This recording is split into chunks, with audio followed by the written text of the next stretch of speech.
ሻቢያ ከህወሓት ጋር ከተባበረ ዓላማው የኢትዮጵያን መንግስት መገልበጥ ነው ሲሉ አቶ ገብሩ አስራት ተናገሩ። የቀድሞ የህወሓት አመራር ከሰሞኑ ከአንድ አፍታ ሚዲያ ጋር በነበራቸው ቆይታ ሻቢያ ዓላማው እስከ 4 ኪሎ ነው ሲሉ ተደምጠዋል። በዝርዝር እናስደምጣችኋለን። የደብረ ጽዮኑ ቡድን ህወሓት ጊዜው አስተዳደሩን አፍርሶ ስልጣን ከያዘ በኋላ በትግራይ ቡድኑ ከሚያራምደው አቋም በተቃራኒ ጎራ ቆመዋል ያላቸውን ሰዎች በማፈን እያሰቃየ መሆኑን ፓርቲዎቹ ገለጹ። ፓርቲዎቹ በጋራ ባወጡት መግለጫ በስልጣን ጥም ተለክፏል ያሉት ህወሓት የራሱን የቡድን ፍላጎት ለማሳካት የትግራይን ህዝብ ለዳግም እልቂት ለማዳረግ ጫፍ ደርሷል ብለዋል። ፓርቲዎቹ ለጀነራሎችና ለዓለም አቀፉ ማህበረሰብም ጥሪ አድርገዋል። ምን አሉ? በዜናችን ይዘነዋል። ከምሽቱ 3 ሰዓት ተኩል በፊት የንግድ ተቋማትን መዝጋት 10 ሺህ ብር የሚያስቀጣ ደንብ ከዛሬ ጀምሮ ተግባራዊ መሆን ጀምሯል ተባለም። የአዲስ አበባ ከተማ ካቢኔ በመዲናዋ በተለይ በዋና ዋና መስመሮች ላይ በምሽት አስገዳጅ አገልግሎት መስጠት የሚያስችል ደንብ ማውጣቱ ይታወሳል። ከዛሬ ጀምሮ ተግባራዊ ይደረጋል የተባለው አስገዳጅ ደንብ ምን ጉዳዮችን ይዟል የሚለውን እንመለከታለን። ጤና ይስጥልን ውድ የአንድ አፍታ ቤተሰቦች፣ ሰላምታችን በያላችሁበት የዓለም ዳርቻ ይድረሳችሁ። ከአንድ አፍታ ለአሁኑ መደመጥ አለባቸው ያልናቸውን ዜናዎች ወደ እናንተ የምናደርስበት ሰዓት ላይ ተገኝተናል። አብራችሁን ትቆዩ ዘንድ ግብዣችን ነው።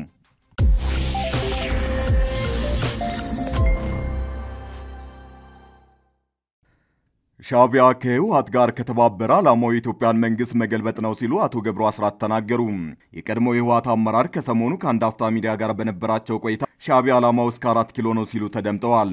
በተመሳሳይ ጌታቸው ረዳ ከቀናት በፊት በአዲስ አበባ በሰጡት ጋዜጣዊ መግለጫ የሻቢያ ዓላማ የኢትዮጵያን መንግስት ጭምር መቀየር ሊሆን እንደሚችል ተናግረው ነበር። በኢትዮጵያና ኤርትራ መሃል ያለው ውጥረት እያየለ ወታደራዊ ፍጥጫዎችም እየጠነከሩ መጥተዋል። ከሰሞኑ የወጡ ሳተላይት ምስሎችም ወታደራዊ እንቅስቃሴዎች መጨመራቸውን አመላክቷል። በዛላምበሳ በኩል በርካታ የኤርትራ ጦር እየተከማቸና ምሽግ መቆፈሩ የታየ ሲሆን ከአስመራ ኤርፖርት 7 ኪሎ ሜትር ርቀት ገደማ ላይ ራሻ ሰራሽ የአየር መቃወሚያ ተተክሎ መታየቱ ሲዘገብ ነበር። በተመሳሳይ ፋይናንሻል ታይምስ፣ ፎሬን ፖሊሲ፣ ዘ ኢኮኖሚ፣ አሶሺየትድ ፕሬስ እና አፍሪካን ኢንተለጀንስን የመሳሰሉ ዓለም አቀፍ ሚዲያዎች የኢትዮጵያ ጦር በአፋር ኤርትራ ድንበር ጦር እያከማቸ እንደሆነ ዘግበውታል። በእንዲህ መልኩ የሁለቱ ሀገራት ወታደራዊ እንቅስቃሴ ባየለበት በዚህ ወቅት ታዲያ የሻቢያ ዓላማ በኢትዮጵያ ምን ሊሆን ይችላል በሚለው ዙሪያ አስተያየቶች እየተሰጡ ነው። የአቶ ጌታቸው ረዳና የአቶ ገብሩ አስራት አስተያየት ከዚሁ ጋር የሚጠቀስ ነው። ከሰሞኑ ከአንድ አፍታ ሚዲያ ጋር ሰፊ ቆይታ ያደረጉት የቀድሞው የትግራይ ክልል ርዕሰ መስተዳድር አቶ ገብሩ አስራት የሻቢያ ዓላማ የኢትዮጵያን መንግስት እስከ መገልበጥ የተለጠጠ ነው ሲሉ ተናግረዋል። በአሁኑ ወቅት የደብረ ጽዮን አንጃ ከሻቢያ ጋር ግንኙነት መጀመሩን ያሰመሩበት አቶ ገብሩ በቀጣይ የደብረ ጽዮን ቡድንና የሻቢያ ዓላማ ምን ሊሆን ይችላል በሚለው ላይ አስተያየታቸውን ሰጥተዋል። በአስተያየታቸውም የሁለቱ ዓላማ 4 ኪሎ ነው ብለዋል። የደብረ ጽዮን ቡድን የኢትዮጵያ መንግስት ተዳክሟል ብለው ያስባሉ። ስለዚህም ከኤርትራና ፋኖ ጋር ተባብረን መጣል እንችላለን ብለው ያስባሉ የሚሉት አቶ ገብሩ ሻቢያ በኢትዮጵያ የነሱ ተላላኪ የሆነ መንግስት እንዲፈጠር ይፈልጋል በማለት አክለዋል። ከሁለት አስርተ ዓመታት በላይ ተቋርጦ የነበረው የኤርትራና የኢትዮጵያ ግንኙነት ከጠቅላይ ሚኒስትር አብይ አህመድ ወደ ስልጣን መምጣት በኋላ ተሻሽሎ የነበረ ሲሆን የኤርትራ ወታደሮች ለ2 ዓመት በተካሄደው የትግራይ ጦርነት ውስጥ የኢትዮጵያን መንግስት ደግፈው መዋጋታቸው ይታወሳል። ነገር ግን በኢትዮጵያ መንግስትና በህወሓት መካከል የፕሪቶሪያ ስምምነት ከተፈራረሙ በኋላ በይፋ የተባለ ነገር ባይኖርም የሀገራቱ ግንኙነት ተቀዛቅዟል። የህወሓት ጀነራሎች የጌታቸውን አስተዳደር ሙሉ በሙሉ አፍርሷል ተባለም። የጌታቸው ረዳን አስተዳደር በኃይል አፍርሰው ለደብረ ጽዮን ገብረ ሚካኤል ቡድን ህወሓት ያስረከቡት ጀነራሎቹ ጊዜው አስተዳደሩን ሙሉ በሙሉ መቆጣጠራቸውን የትግራይ ፓርቲዎች አስታውቀዋል። በትግራይ አሁናዊ ውጥረት ባይቶና አረናና የትግራይ ነጻነት ፓርቲ በጋራ ባወጡት መግለጫ አምባገነን አመራሮችን ወጣቱ እምቢ ብሎ እንዲታገላቸው የትግል ጥሪ አቅርበዋል።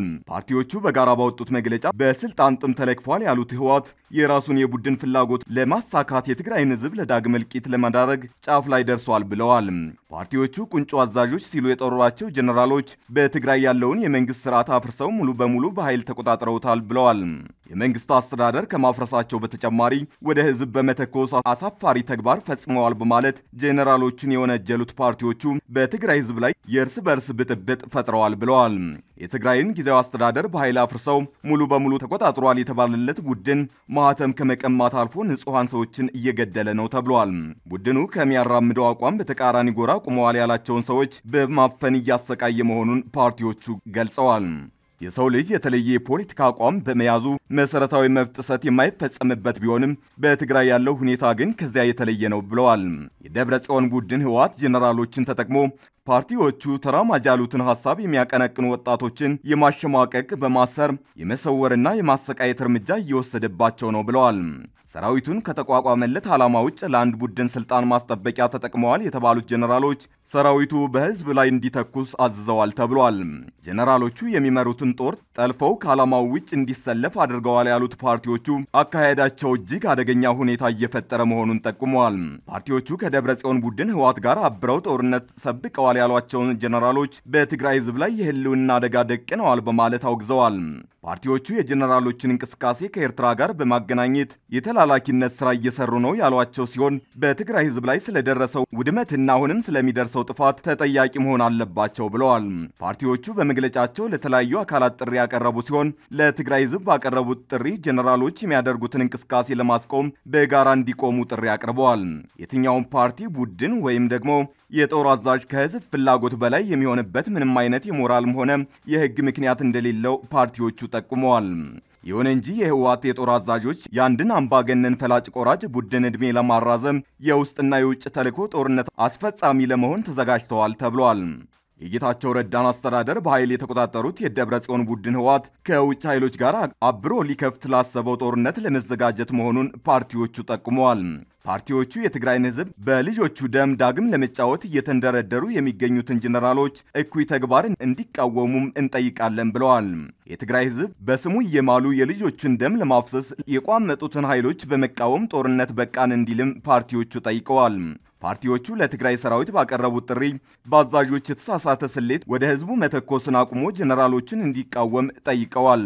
ሰራዊት የህዝብ ዘብ እንጂ የቡድን ስልጣን አስጠባቂ አለመሆኑ ለእኩይ ዓላማ ስምሪት የሰጡትን ጀነራሎች ተቃውሞ አልታዘዝም ማለት እንዳለበትም ፓርቲዎቹ መክረዋል።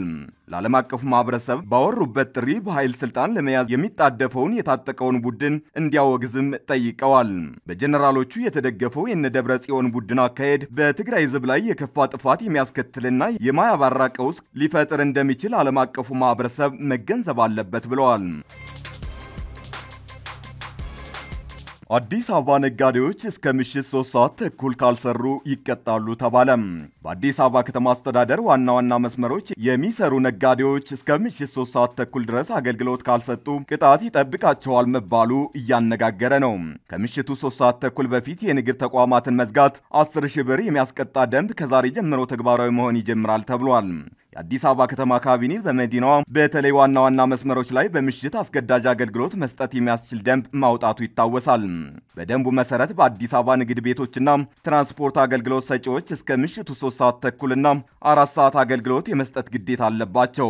በምሽት ክፍለ ጊዜ የመግቢያ በሩን ዝግ በማድረግ አገልግሎት የሚሰጥ ከሆነ የንግድ ተቋሙ ለአገልግሎት ክፍት መሆኑን የሚያሳይ በመብራት የሚሰራ ምልክት በግልጽ በሚታይ ቦታ ላይ ማስቀመጥ እንደሚኖርበትም በደንቡ ላይ ሰፍሯል። ይህ ደንብ በመተላለፍ የንግድ ተቋሙን ከ3 ሰዓት ተኩል በፊት የዘጋ ለአንድ ጊዜ የጥፋት መጠን የ10,000 ብር ቅጣት ይጠብቀዋል ተብሏል። የአዲስ አበባ ነጋዴዎች ከዛሬ ጀምሮ ሱቃቸውን ከተቀመጠው ሰዓት ገደብ ቀድሞ የሚዘጉ ከሆነ በእያንዳንዱ ደንብ መተላለፋቸው 10,000 ብር መክፈል ይጠበቅባቸዋል። ውሳኔውን ነጻ የንግድ ስርዓትን በመከተል ሀገር ውስጥ ያዋጣኛል ባለው ሰዓት መክፈትና መዝጋት ሊከለከል አይገባም የሚል መከራከሪያ በነጋዴዎች ዘንድ ማስነሳቱ አልቀረም። ይሁን እንጂ ነጋዴዎች የህግና የንግድ መርህ ጥያቄ ቢያነሱ መንግስት ያስቀመጠውን ግዴታ ከመወጣት ውጭ ሌላ አማራጭ የላቸውም። በተጨማሪም ከምሽቱ 4 ሰዓት በፊት የትራንስፖርት አገልግሎት ማቋረጥ፣ ከስምሪት መውጣት አሊያም የስምሪትን መስመር ማቆራረጥ 5,000 ብር እንደሚያስቀጣ ተገልጿል። የከተማ አስተዳደሩ ካወጣው የትራንስፖርት አገልግሎት ታሪፍ በላይ ተሳፋሪውን ማስከፈል በተመሳሳይ የ5,000 ብር ቅጣት እንደሚያስከፍልም ታውቋል። መንግስት ከቅርብ ጊዜ ወዲህ በአዲስ አበባ ላይ የሚያወጣቸው ያልተለመዱ የቅጣት ገደቦች አነጋጋሪነት አሁንም እንደቀጠለ ነው። ከኮሪደር መስመር ቅጣት እስከ ዘንባባ መግጨት ከተማ አስተዳደሩ የሚጥላቸው ከፍተኛ የቅጣት ገደቦች መነጋገሪያ ከመሆን ያለፈ ማንም ተከራክሮ ሊያስቀራቸው አልቻለም። ከተማ አስተዳደሩ በመዲናዋ ላይ የሚያወጣቸው አንዳንድ የገንዘብ መሰብሰቢያ ድንጋጌዎች የህግ መጣረስ ያለባቸውና በፍርድ ቤት ጭምር እግድ የተጣለባቸው ናቸው። ይሁን እንጂ አስተዳደሩ ያወጣሁትን አዋጅ ፍርድ ቤት ማስቆም አይችልም በሚል የጣሪያ ግብር እየሰበሰበ መሆኑ መግለጹ ይታወሳል። የአሜሪካን ፌዴራል ዳኛ የትራምፕ አስተዳደር ዩኤስኤድን ለመዝጋት የወሰደውን እርምጃ አገዱ። የዳኛው ትዕዛዝ በትራምፕ አስተዳደር እርምጃ ሁሉም የዩኤስኤድ ሰራተኞች በአስተዳደር ፍቃድ ላይ ያሉትን ጨምሮ ኢሜይልንም ሆነ የሥራ ኮምፒውተራቸውን ዳግም መጠቀም እንዲችሉ ይጠይቃል።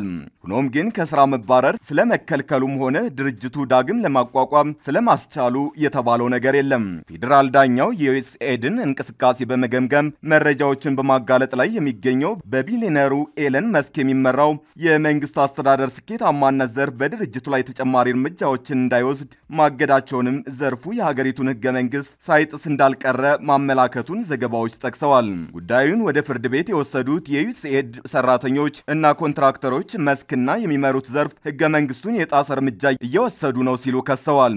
መስክ ደጋግሞ ዩኤስኤድን እንዳያንሰራራ አድርገው እንዳንኮታኮቱት መግለጻቸው ዳኛው አመላክተዋል። ጠበቆቻቸው ግን ዳኛው የሰጡት ውሳኔ ድርጅቱን ለማፍረስ የተወሰዱ አብዛኞቹ እርምጃዎች በውጤታማነት ያስቆማል ወይም ይለውጣል የሚል እምነት አላቸው። እንደ ቢቢሲ ዘገባ ዩኤስኤድ ስራ ማቆሙን ተከትሎ በተለያዩ ሀገራት የመድኃኒት አቅርቦት ችግር መከሰቱ እየተነገረ ነው። ኬንያ ውስጥ ኤችአይቪ ኤድስ በደማቸው የሚገኙ ወገኖች በመድኃኒት እጦት ህይወታቸው ለአደጋ ሊጋለጥ እንደሚችል ስጋት እንደገባቸው መግለጽ ጀምረዋል።